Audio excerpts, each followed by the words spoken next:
First of all, thank you for coming. My name is Tim Gillespie. I'm the president of the Oklahoma Second Amendment Association. We appreciate you being here and appreciate our speakers. We're going to have a good program. But most importantly, of course, we appreciate the ones cooking the food, right? Yeah. All right.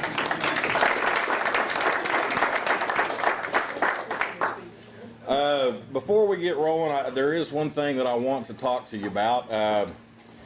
In Oklahoma, everybody thinks of Oklahoma as being one of those states where, we're good with our firearms laws and so forth. Everything's, we're very free and so forth. But I want to ask you if you would be surprised to learn that our court system in Oklahoma has said that it would be completely constitutional for the state legislature to ban the possession of handguns. Wow.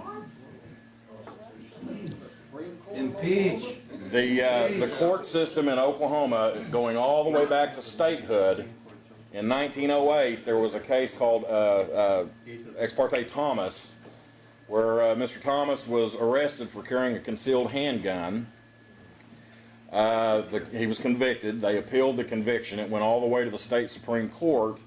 And the state Supreme Court found that, their opinion, I say opinion because that's all it is, it's not grounded in fact, they said that they upheld the conviction and said that handguns are not protected under the state constitution.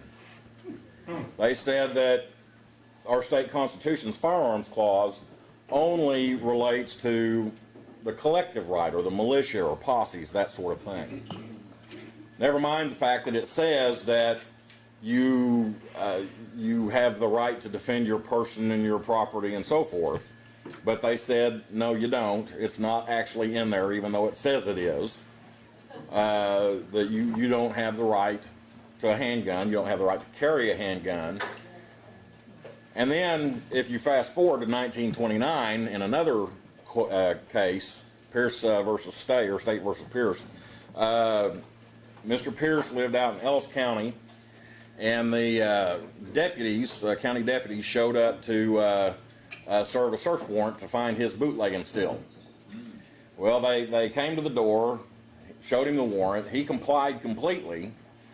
Stepped out of the house down into the front yard, came in and out a few times, but stayed mainly out in the front yard, staying out of their way.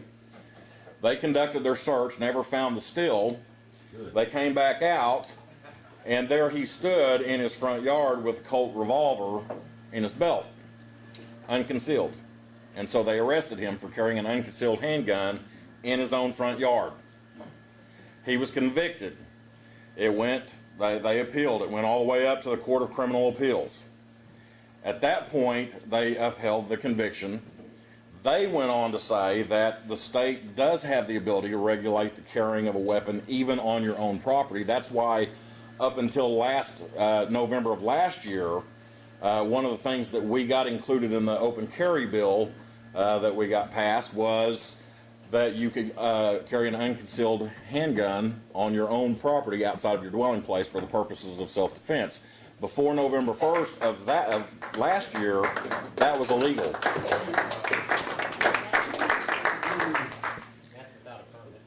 Without a permit, correct. You would have to have a permit. Well, at that point, didn't have open carry, so the only thing you could do was carry a concealed handgun with a permit on your own property outside of your house.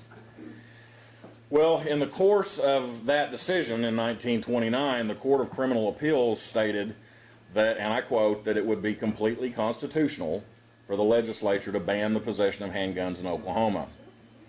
Now, you may think, well, that was 1908, 1929, we're talking 100 years ago. That was then, this is now. Well, as recently as 1998, the state Supreme Court cited both Thomas and Pierce in a decision, in essence, saying this is still the law of the land. Unfortunately, judges sometimes care more about what other judges say than about what the law or the Constitution says. Yes.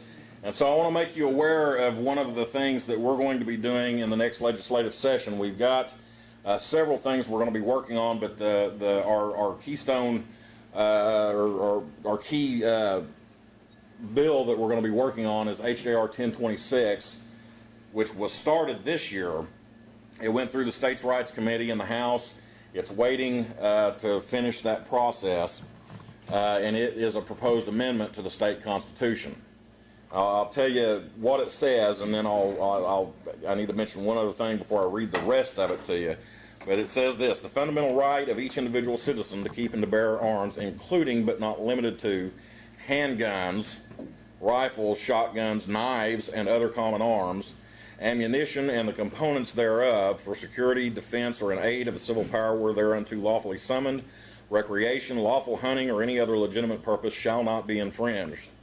Regulations of this right shall be subject to strict scrutiny and shall not frustrate or impair the purposes of the right.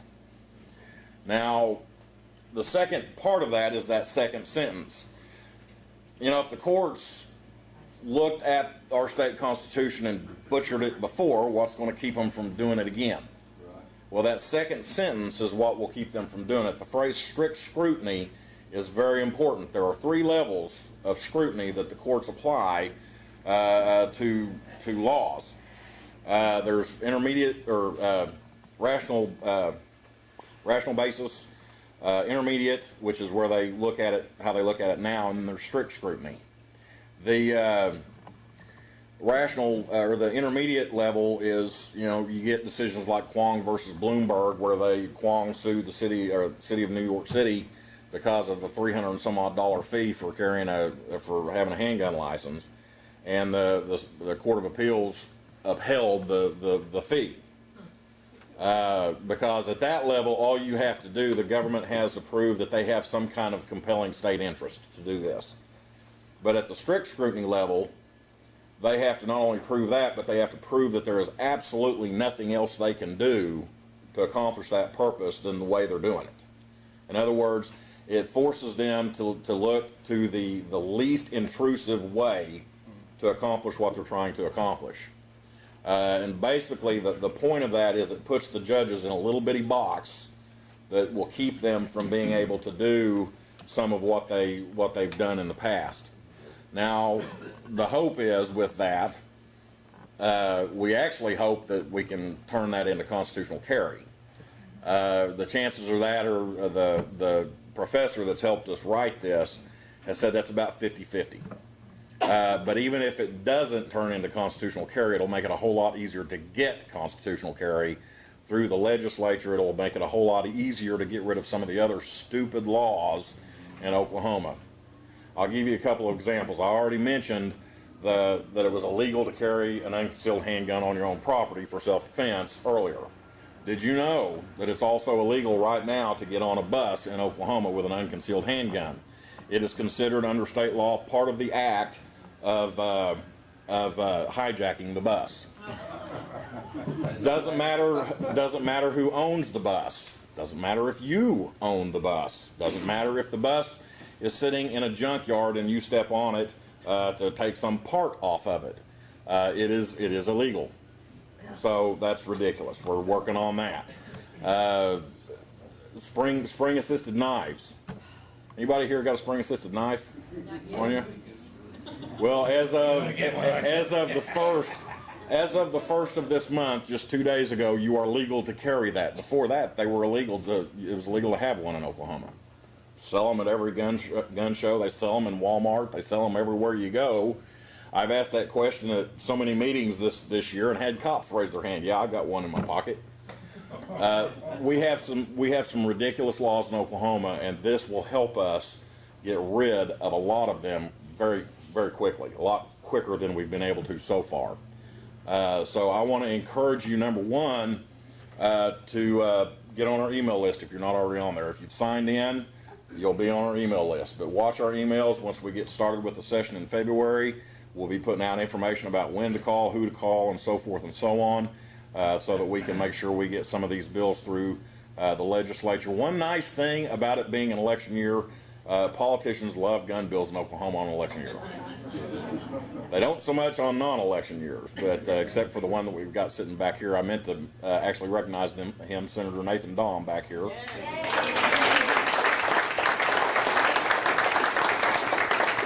I'll tell you what, and those of you from up here in the Tulsa area know, but he is one of our rock stars down there. We appreciate him and the stand he takes for liberty. So, but it'll help us, and it will help guys like him down the legislature get some of this stuff through. If you guys are on our email list, making phone calls, and getting after your senators and representatives. So, also join. We need members, so that helps. But get involved. I know most of you, a lot of you are probably part of Tulsa 912 or OK2A or both already, and we appreciate you for taking the stand you've taken. But if you're not a member, get on our list, join up. You can do it online, and help us fix some of these problems that we have in Oklahoma. So.